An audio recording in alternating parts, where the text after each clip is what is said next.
Back in the day, it was tempeh and tofu and vegetables. But now, what do we have? Veganism is very simple. And I like to channel my mafia princess persona. Just switch your brand. That's all you're doing. What do you like to eat? I like a good vegan hot dog. We got it. Do you got burgers? We got it. Do you got steaks? We got it. Do you have sushi? We got it. We got it all. We got it all. What's the sacrifice? There's no deprivation. You're not giving up anything except animal cruelty.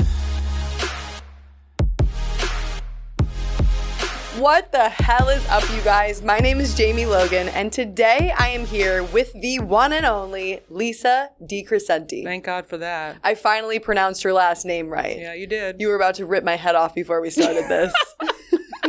Thank you for being here. Thank you for having me. So, Lisa, what the hell do you have going on? Who are you, and what do you do? Oh, wow. Such a long and tragic story. I've only been in the animal rights movement for 5 years, but it feels like a lifetime, and it's my passion, and I'll be doing it for the rest of my life. But before this, I was a restaurant owner, gallery owner. I did marketing, 30 years event production, and I got to the point where I wanted to use my talents and my expertise for the animals, so that's what I'm doing. It's incredible. I feel like so many activists want to get to a point where they can turn their passions into their careers, and you've done just that. So what is your title specifically?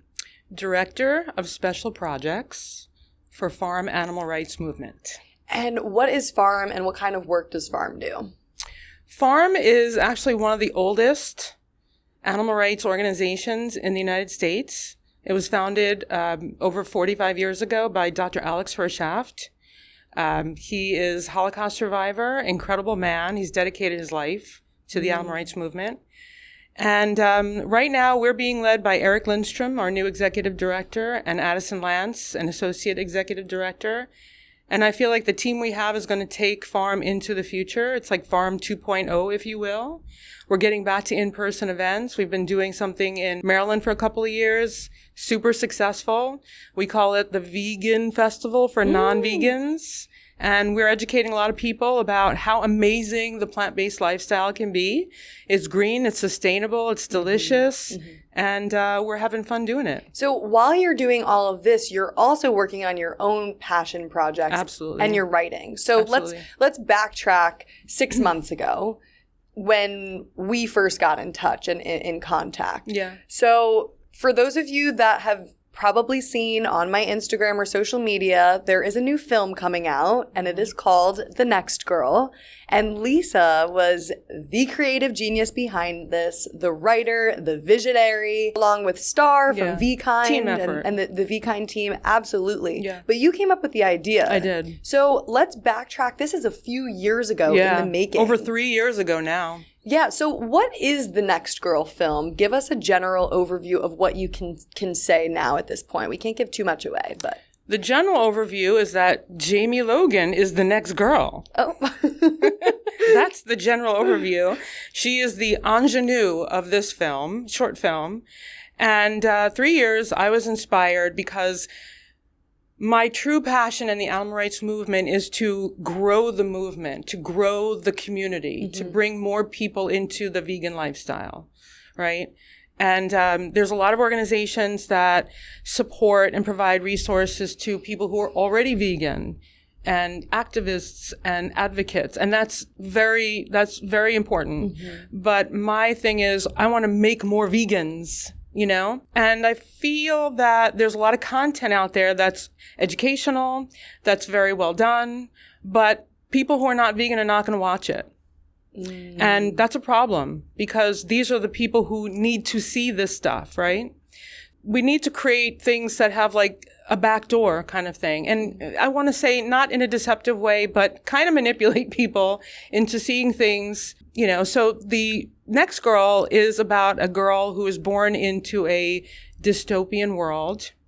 Her and the women around her have absolutely no autonomy when it comes to their bodies, their life's choices, and they're used as baby machines. And we're not going to say any more about it, but I think everybody should see this short film, because I think it's going to open people's eyes to things and really understand that when you're talking about turning oppression into compassion, all victims are equitable. And that's the point. That's the point. And I think people need to wake up to that. And so hopefully this movie will chip away at that a little bit. So when you first put pen to paper, what was this, 2 years ago? No, it was over 3 years ago. And for those of you who understand spirituality and believe in psychics, a little backstory, I was told by 3 psychics through the course of my life that I was going to make my splash with a pencil. And the funny thing is that the first draft of The Next Girl was written in pencil. I just have chills right now. Yes. Yes. There are people who still actually take writing utensils and write on paper. Really? I know most of us are like, tick, tick, tick, tick, tick. But it was written in pencil, and I was so inspired. It just came right out of me, the story. And little by little, it transformed itself, met people, and now it is what it is. And I'm so excited about this debut in LA on November 11th and 12th at the Vkind Experience, which is a story in of itself. Absolutely. We're going to tell you guys a little bit about the Vkind Experience and what is to be expected of this event November 11th and 12th in LA. And that is where The Next Girl is premiering. Yes. So it is so exciting. And I'm just so grateful to have been able to work with you and have got to be a part of this incredible project. I guess let's talk a little bit about the steps that we took to get to filming and then some of the post things that we're going through now. So backtrack a couple months ago, Star Simmons from Vkind Studios came up to me at the Vegan Women's Summit and she says, I think I have a project for you. Would you be around to film in August in Phoenix? And I was like, oh, I'd love to hear more about this. Like, why me? Like, what is this? And she sent over the script and I was just blown away by how powerful the writing was and the storyline. And I was nervous about taking on the role because of how intense it was and because of the emotional preparation that it required. But I'm so glad that we did this, and I'm so proud of all of us and the team for being able to pull this off. Yeah. So when we first met, we all hopped on a Zoom call. It was me, you, Star, and Tara. The director. And we talked through it, and it was my first time meeting you, and you were like, I'm a native New Yorker, and I was like, oh, I am too. I was like, it was an immediate meant to be destiny. So why did you pick me? Like, what has this vision come to life for you? What was the filming experience like? I can't really take credit for that. That was Star, who's the founder of Vkind Studios, the company behind the Vkind Experience. She said, I know who the next girl is going to be. And I had absolutely 100% trust and faith in her. So I said, okay. That's basically what I said. And of course, when we met, I was blown away by you.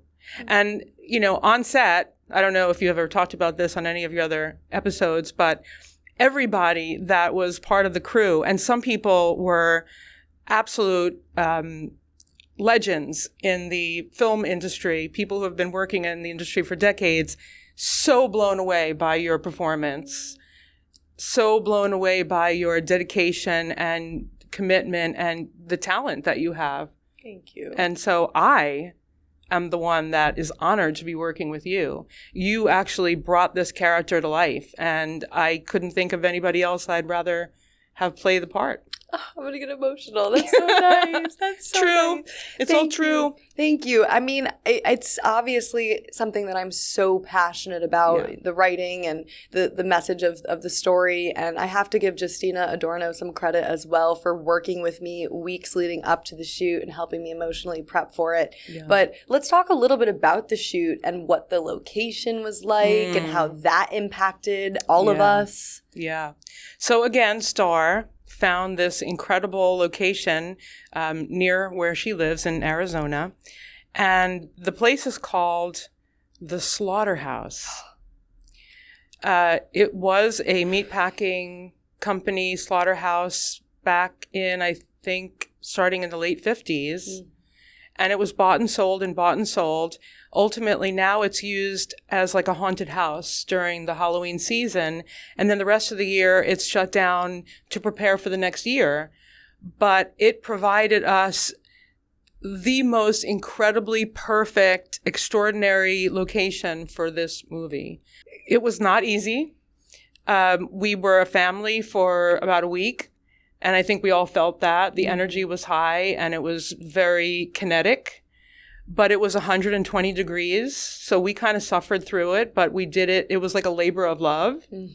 A few people kind of had some heat stroke issues, but we had a medic on staff, and that was taken care of. But Jaina from Vkind fed us every day, and it was 3 amazing meals every single day, so props to Jaina. And it was just an experience that I will carry with me for the rest of my life. Definitely at the end, I felt like I had like a new family, and I didn't want to leave, you know, and I went through withdrawal when I left and went back home.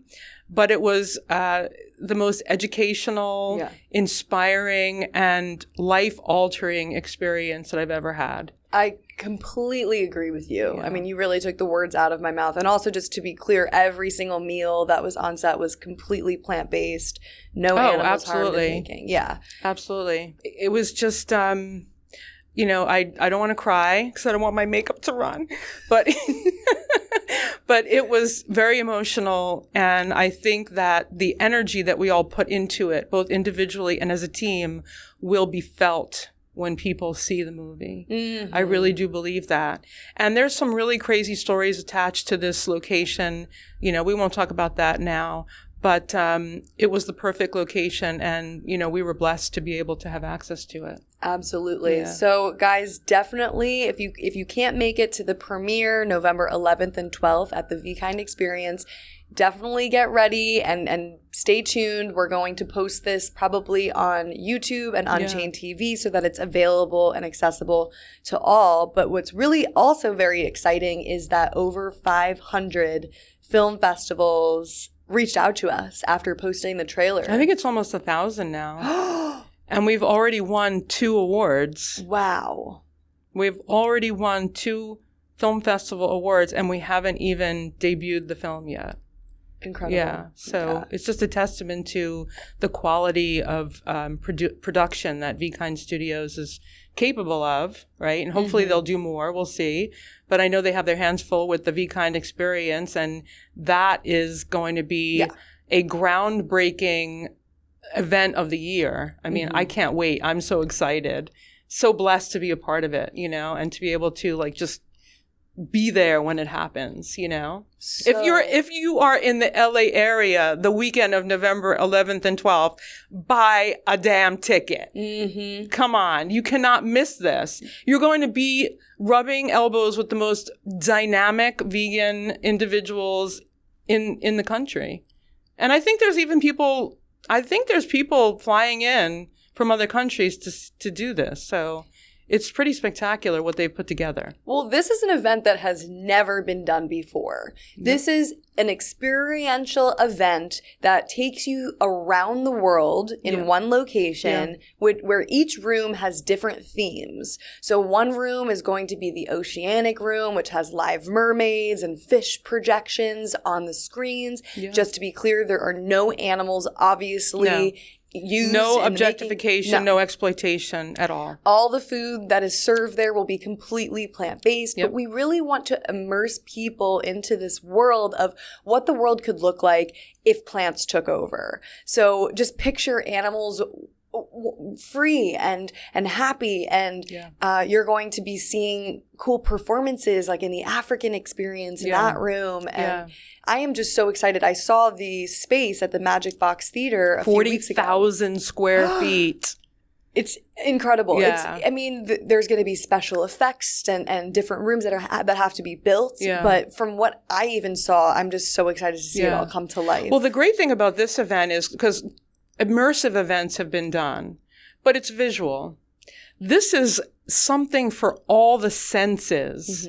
You're going to see things, you're going to touch things, you're going to taste things, you're going to smell things.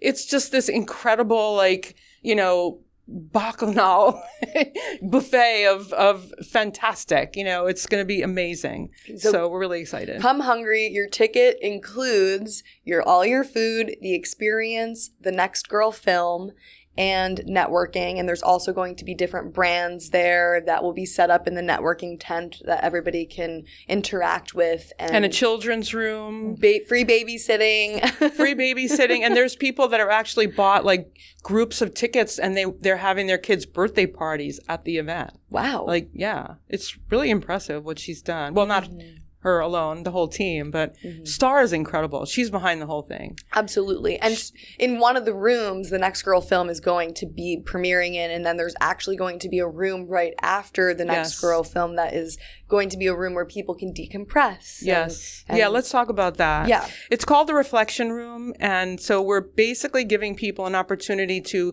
move through the screening process and then into this room, and then we will provide, a place where people can get a little bit more information if they want. They can meet Jamie, maybe get an interview, a question or two. But it's just going to be a really nice break because you'll walk through half of the Vkind Experience and then you'll see the movie, you'll go to the reflection room, and then you have the other half of the experience. So it's like a nice intermission, if you will. What are your hopes with this film? I mean, what would be, in your eyes, the vision that you really hope for? Not to give too much away, but I would really love for people to talk about it and say that it was, something that they think about now that they're vegan. And when someone says, well, why did you go vegan? Oh, it was this movie, The Next Girl, that I saw. I don't want to say anything else. Yeah, I really hope that this makes an impression on people. And I hope it's just a diving board, more opportunities to create content and inspire and educate more people with more ideas. I have so many ideas that I would love to, develop. But I think this is, me putting my toe in the pool and just testing the waters out. And let's see where it goes. Getting it mainstream absolutely is key for sure. And we absolutely getting it mainstream. Debuting it in LA is just the beginning, and making it available to, animal rights organizations and doing screenings and hopefully getting it into the hands of the right people. Absolutely. Yeah, I'm very, very excited about this. Yeah, me too. I am really looking forward to hearing people's feedback, because sometimes I look at things, and being that I'm so immersed in the animal rights world and I'm vegan and whatnot, I sometimes will watch videos and to me things look effective, but I'm always curious how non-vegans perceive content. I think it's important for us, like, we're not only vegan, we are advocates of the lifestyle, and we have to constantly remind ourselves to always consider what people who live outside our bubble are thinking and how they're perceiving what we're saying and what we're doing. It's so important. And we were talking about this earlier. We're trying to educate them about a better lifestyle, of course, for the animals, but also for our health and for the planet, the only planet we have. There's no plan B. We can't just say, okay, well, we'll leave Earth and we'll go somewhere else. I mean, maybe in the future, but this is really the planet that we have. And the planet will survive. It's going to shake us off like dogs shake fleas off, because we're really doing a lot of damage. So we need to backpedal and start really, moving in the right direction. And I think plant-based and veganism is the lifestyle that's going to, make that happen. But I really believe that it's something that we need to consider when we're talking to people and the way we present ourselves. We don't want to turn people off. We want people to understand that we mean well, that we're compassionate, and that, this is something that they should consider. Planting a seed in someone's head, whether it takes root that day or the next week or a year from then, it's important that we leave people with a good feeling and maybe a little curiosity. It takes a lot of effort to do these types of actions, to create films, to put on events. It's not easy, and it seems kind of frustrating sometimes when it's all of this work that goes into something and we want to reach as many people as possible, but we don't know how many people will then change after that, right? Yeah. So, you know, I do want to hear a little bit more about you and your background and how you got to where you are today. Okay. So you were here in New York in the 80s and the 90s, very successful, running restaurants and businesses. Tell me a little bit about that. What was your life like before veganism? It feels like it was like a past life experience. Yeah, I was one of those kids that sat in the kitchen and watched my grandma cook.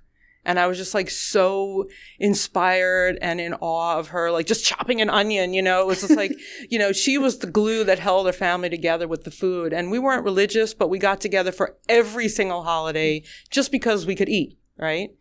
And that to me was something really special. So I had this interest in food. I saw it as a way to show love and share who I was with people. I got involved in catering after high school. I started working with chefs in New York and really just started to love the whole restaurant thing. It's a crazy business, but you know, when you're young, you want crazy, right? So I opened up a restaurant. I worked with this one. I worked with that one. We had a club. And I did that for about 20 years, a little over 20 years.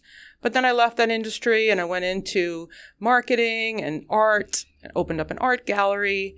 So I've done things here and there, but like I said, my focus is where I am right now, which is using the talents that I have and whatever expertise I bring to the table for the animals. That's where my passion lies. That's where my heart is. And I feel fulfilled now. What was it that connected you to the vegan movement? Was it an image? Was it a video, a documentary? It was a science class in high school. I don't remember exactly what the lesson was, but we were to look at a piece of meat under a microscope. And that was it for me. I just couldn't. After that, that was what turned me vegetarian. And then later on, I went vegan. But I don't think anybody could ever claim that story. You know, seeing a piece of meat under a microscope, that was it for me. Yeah. So it's a strange story, but that's the truth. What did you see? Were there bugs or parasites? It was just a whole jungle in there. Yeah. Yeah, it was pretty gross. Not worth talking about, honestly, but it was enough for me to be like, yeah, no. Mm-hmm. No more. Thank you. And then what got you speaking up about this? I was involved with animal rescue. I was in New York in the year 2000, and I met some really amazing people in the movement when we co-launched Humane USA with Wayne Pacelli at the W Hotel in New York. And I met Linda Nealon. I met Eileen Cohn, who's a giant in the animal rights movement. And they really inspired me. You know, what they were doing full time was so meaningful, and it just seemed like, you know what, this is, why am I doing anything else? Mm-hmm.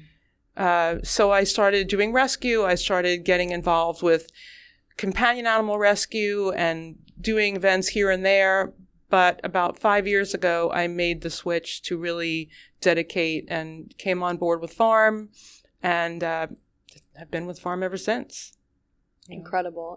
And can you talk about certain things maybe in your personal life that have been challenging for you with activism and veganism, whether it be relationships, friendships, romantic partners? Yeah. What's that been like for you, and how do you stay strong?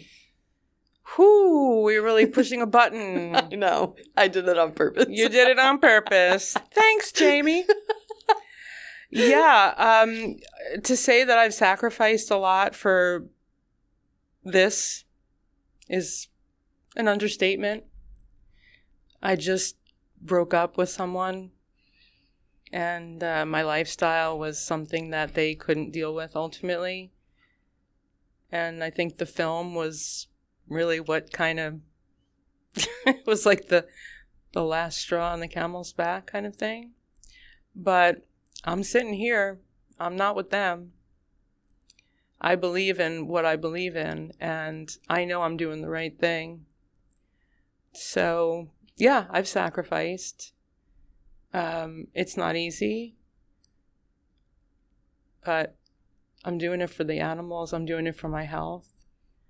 And we live to see a brighter day, right? Mm-hmm. Mm-hmm. Well, you're so strong because it's really, I think the hardest part about being vegan is when the people closest to you just don't get it or don't care. Yeah. Yeah, I mean, obviously, I've had my family members, they're not vegan.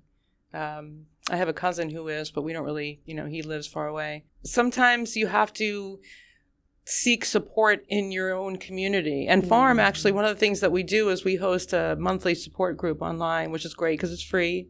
Anybody can, reserve a spot and join us. But it's hard because you're going against the grain. You're like a salmon swimming upstream, if I may use that metaphor. It's worth it. Mm-hmm. It's worth it. I think so. Change never came easy, in any forms of activism. No. You do see those people that are on the front lines that are pushing for change, and there's resistance and people are angry and defensive. And once you just get through that and reach a certain number of the population, then we're going to start to see change. Yeah, I mean, it's not for the faint of heart, and I see a lot of people who are really feel defeated because of it. And, we try and do what we can to keep them up and encourage them to self-care and make sure that they, seek balance for themselves and just be gracious to themselves, But it's not easy. But again, it's worth it. I know I keep saying that, but that's just because that's how I feel.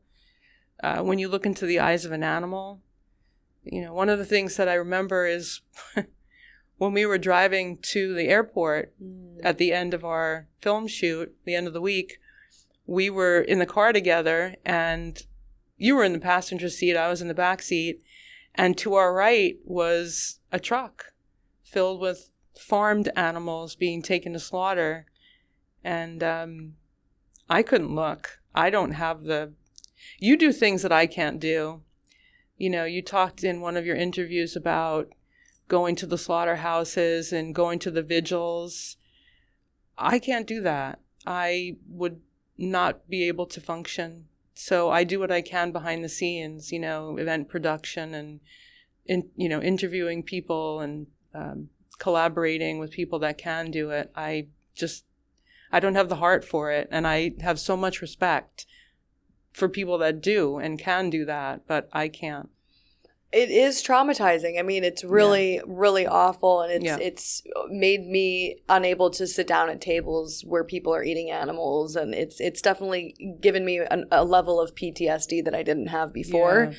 But I go because if we don't go, who's going to be there for them? And to be able to give them water, connect with them, to tell their stories, to post it on socials. I mean, the last time I went to the slaughterhouse in Newark, I think I got over 500,000 views collectively on the videos that I had filmed there. And people in the comment section were like, I need to go vegan. Yeah. I have to go vegan.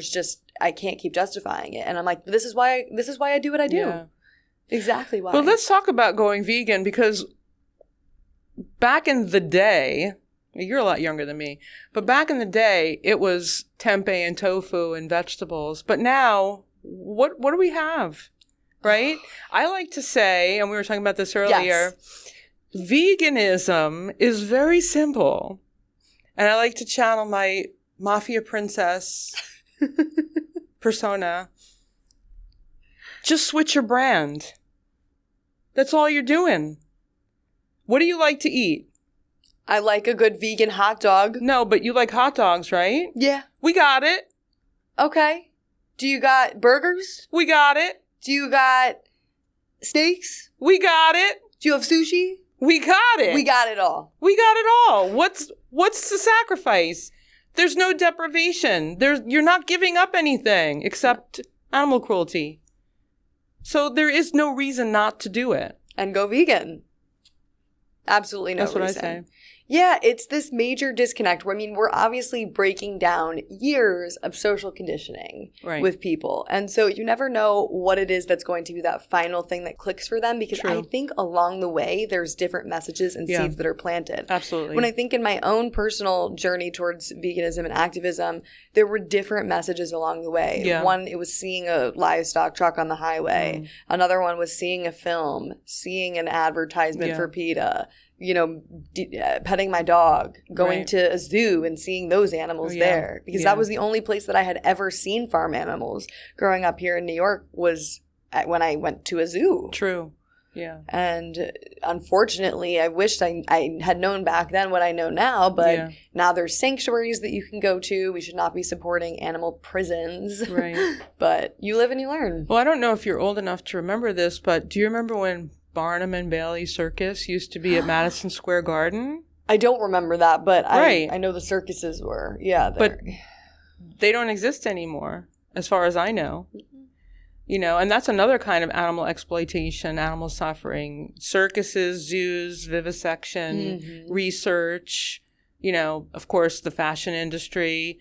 Well, who knows that more than you? I mean, you stomped onto the runway at the Coach event at New York's Fashion Week. Hello. Leather kills. Yeah. I want everybody to know. Yeah, I mean, there's a lot of animal suffering, animal exploitation. It just needs to just stop. Because we also have what? We have fur coats. We have winter coats. We have furniture. We have everything. Absolutely. It doesn't need to happen anymore. So what are some of your favorite brands, foods, products? You're wearing a beautiful pleather coat. Tell me about it. Yeah, I mean, I wear everything that someone else wears, except my clothes have nothing to do with animal suffering and cruelty. You know, I have, moto jackets. I have a full-length fur coat. Wow. It's not a, an animal skin, but it looks the same and it keeps me just as warm. They have the vegan goose down type coats and comforters and pillows, furniture. My friend Paras Doshi, he has Doshi shop. He does luxury items. He uses Pinatex, which is the waste product of pineapple. That's so sustainable. And his products are amazing because not only does he use the sustainable leather alternative, but he uses incredible hardware. So when you buy a piece from him, it lasts forever. And then there's all kinds of, shoes and belts and wallets and bags. And there's nothing we don't have. It's all there for the taking, So there's no reason not to do it. Speaking of fashion, there is a vegan fashion show happening in DC. Yes, it is. November 17th. Yes. And you might see a familiar face there. Yes, let's talk about that for a moment. So DC Voters for Animals, Max Broad, he's incredible. He works out of DC and he, works with legislation and bills and helps these people, encourage them to pass bills and laws that are, supporting animal rights. So Max Broad, shout out to you. Amazing. He's doing a fashion show at DuPont Underground. So if you're going to be in the DC area on November 17th, you have to come and check this out. Nikki Hendricks is the designer, and she is working with milkweed, which is a totally sustainable product, animal cruelty free. And Miss Jamie Logan will be walking the catwalk wearing God knows what. We'll have to find out on the 16th, but that's going to be really exciting. It's going to be a totally plant-based fashion show, and we're really excited. It's just going to be something that I've personally never been to. I've done fashion shows in New York before, but this is something that's totally plant-based, and it's going to be, I think, really groundbreaking. So we're really excited about that. Well, finally a fashion show I'm invited to. Jesus. Right. And it's called Metamorphosis, so that's kind of cool. Oh, cool. So if you go to DuPontUnderground.com and look up the events, you'll see Metamorphosis, and then you can get tickets. Limited spots available. So, if you're really interested, grab your ticket soon. But it's going to be a pretty spectacular experience. I'm very excited for that. Yeah. This will be like my first official, I guess, fashion show. Yeah, one that you haven't crashed. Exactly. Because aren't you like AKA the runway crasher now? Yeah. That's your new title? Kinda. Yeah. Yeah. Like, I have people that I haven't spoken to in years reaching out to me about that. They're like, is this you? And I'm like, yeah. I mean, come on. Who else is gonna do and that? you kind of came out of that unscathed because your co-conspirator was like tackled by a security guard, right? I was definitely tackled. Oh, you were tackled. I was tackled, and Sasha was pulled out by her hand, but she made it a fourth runway because I think they actually thought she was part of the show or something. And I do want to say I want to give credit to all the runway crashers because then that action led to about 5 other ones. Oh, wow. PETA crashed Burberry. They crashed a show in Milan, in London, Hermes. They did a bunch of them. Michael Kors. So it was just incredible to get that media attention on these issues of using animals for the fashion But those were industry. Copycatters. You guys were the first ones to do it, We right? We kicked off Fashion Week on the right foot. We kicked it off on the right foot. We really did. Oh my goodness. People were like, how are the PETA protesters getting into these exclusive fashion shows? People were like, I'm an editor at a major fashion magazine. I can't even get in. How the hell are they getting in? I'm like, when you look like this, it's easy to walk into a fashion show and like, of course, she's a model. She must be part of the show. What's the big deal? We have our ways. And like, where did you, like, you had this big sign. Like, how did you walk into the fashion show with this giant sign and no one saw it? Yeah, there's so many things that could go wrong with that. I honestly don't know how we got away with everything that we did. I had it folded up very small in a little bag. Oh, okay. But yeah, it was definitely successful. And that's the kind of things that we need to hit mainstream. Unfortunately, these are the last resort actions. We ask these companies over and over and over again. Here, we show them investigation footage. We're like, just stop using animals. This is what happens to them. Please. And they don't want to listen. And then we take things into our own hands and do something like that. Yeah. Speaking of upcoming events, because I know we have about 10 more minutes left. Okay. We are also doing an action tomorrow in Washington Square Park, which this is probably going to be over with by the time I put out this episode. But what are we doing tomorrow? So Farm Animal Rights Movement is sponsoring a leafleting event. And not only are we doing it in New York, we're also doing it in D.C. simultaneously. Amazing. So I think between the two events, we're probably going to pass out about 6,000 educational pieces of paper, and it's all about ditching dairy. Mm-hmm. So you are going to have this like snazzy kind of can I say a naughty cow? Yeah, slutty cow. Yeah. It's just to get attention, and we will get attention. It's it's Halloween weekend, and it's Halloween weekend. It's but perfect. I'm thinking about hiring a bodyguard because I'm really nervous that someone is going to like abduct you. But anyway, I think we'll be fine. But we're going to be handing out these leaflets, and it's really exciting because we're basically saying, well, you're saying, you're holding up a poster, I have to have a baby in order to produce milk, and so do cows. Yeah, in parentheses, and cows do too. Yeah, right. Yeah. I find it interesting and shocking at the same time that intelligent people, respect, some people do not understand that cows just don't produce milk. Like, they think cows are these animals that just make milk.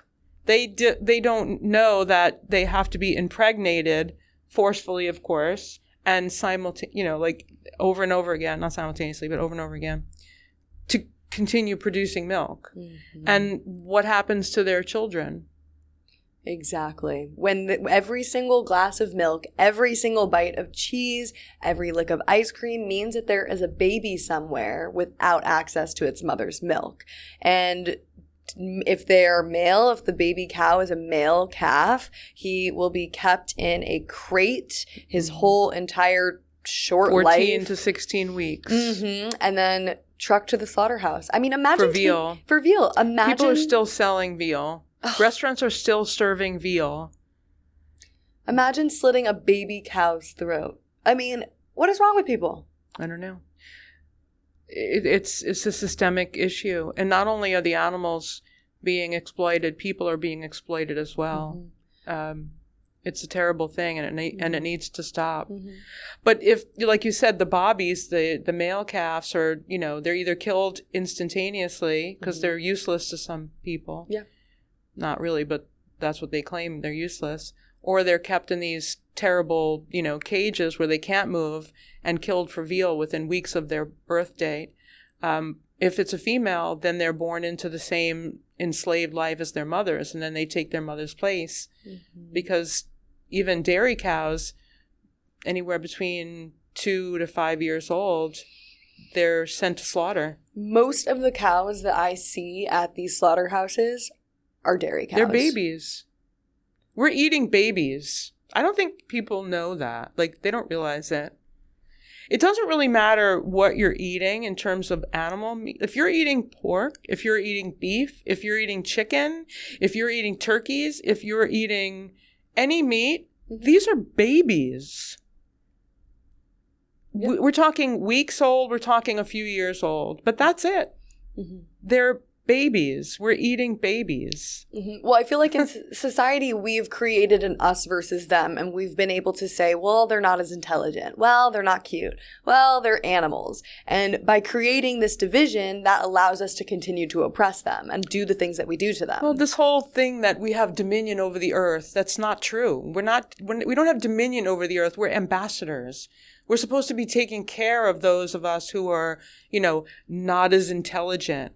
And that doesn't even make sense because we honor dogs, but pigs are even more intelligent than dogs. There's this cognitive dissonance that exists that needs to get, just needs to go away. It needs to be cured or healed or tweaked. And, if you say to someone, if an intelligent life form from another planet, alien species that's light years ahead of us, intelligent-wise, technologically-wise, if they landed here, would it be okay for them to farm us and eat us based on that same mindset? And I think most people would say, well, no, I wouldn't want that to happen. Well, then you can't really use that reasoning. It's just not a sound philosophy. Absolutely. Before we say that it's okay to do things to another living being, we should put ourselves in the victim's position. And then judge it based on that. It's very easy to say, oh, well, because it's happening to them, it's not my problem, or I don't care. And people will oftentimes use the excuse, well, I'm just going to the supermarket and buying it. Well, my question back would be, why is that product in the supermarket in the first place? It's because these industries make money off of us buying these products. So we have to stop creating the demand. And not only do they make it accessible, the government is subsidizing it. The government spends millions and millions of dollars subsidizing the meat and dairy industry. If the government didn't subsidize these industries, we would be paying like $20, $30 a pound for meat and astronomical prices for dairy products. Where are those millions of dollars coming from? Taxpayers' money. Yeah. So even I'm paying for it, which pisses me the hell off, but I pay my taxes because, you don't want the IRS coming after you. But it's just a terrible system. And that's why people say, well, vegan food is so expensive. It's not subsidized. That's why it is. The prices are coming down, which is a great thing. But the subsidized foods, meat and dairy, we can't compete with that. And it's all intentional.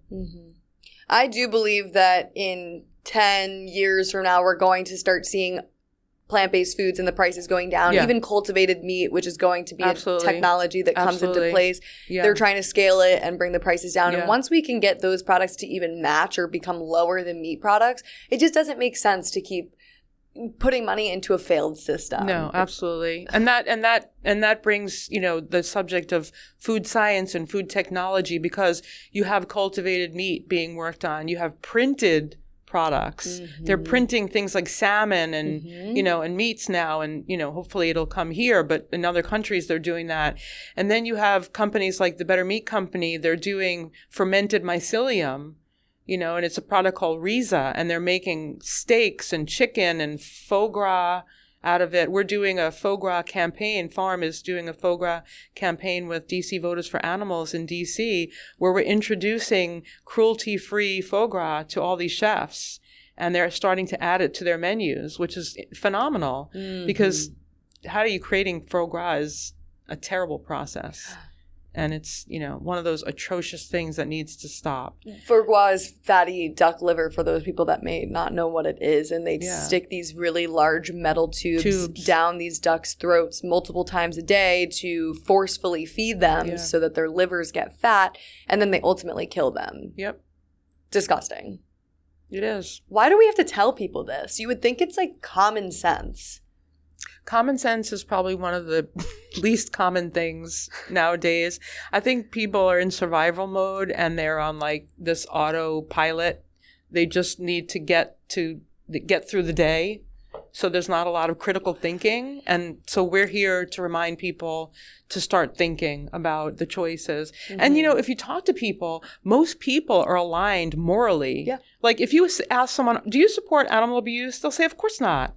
Well, then why aren't your actions aligned with your beliefs? What did you have for lunch? Right, exactly. So we're here to remind them that if you do believe that, then let's live that. Let's make our choices based on what we believe and not what we've been trained or brainwashed to do. We need to make our own choices. And I think part of what can be hard for some people is it's going against the grain. And as humans, we want to be liked. We want to be well received and we want to fit in. Yeah. And so stepping outside and saying, wait, no, I don't agree with all of you. And I don't agree with those actions. And no, now I have to bring my own food to this event. Or no, I'm not going to that. Or here's some really hard truths and facts that you should watch. And no, it's like, people don't want to have that backbone and stand up. And I think that is what can be hard for a lot of people. And it does take, when you go vegan and become an activist, it takes a level of rebellion and a rebellious nature in a sense. Yeah, that's probably why I'm doing it. Okay. From the time I was crawling, they called me the rebel. I was destined to be a vegan advocate. Destined. It was like in my DNA from the very beginning. I never do what everybody else is doing, and I love it. Absolutely. Yeah, me as well. I was definitely getting myself into a little bit of trouble. I bet. To say the least. I could just imagine. Yeah. So were there any last things that you wanted to add that we didn't get to cover, whether it's about the film, the Vkind Experience in LA, the fashion show, or the other things that you're up to? No.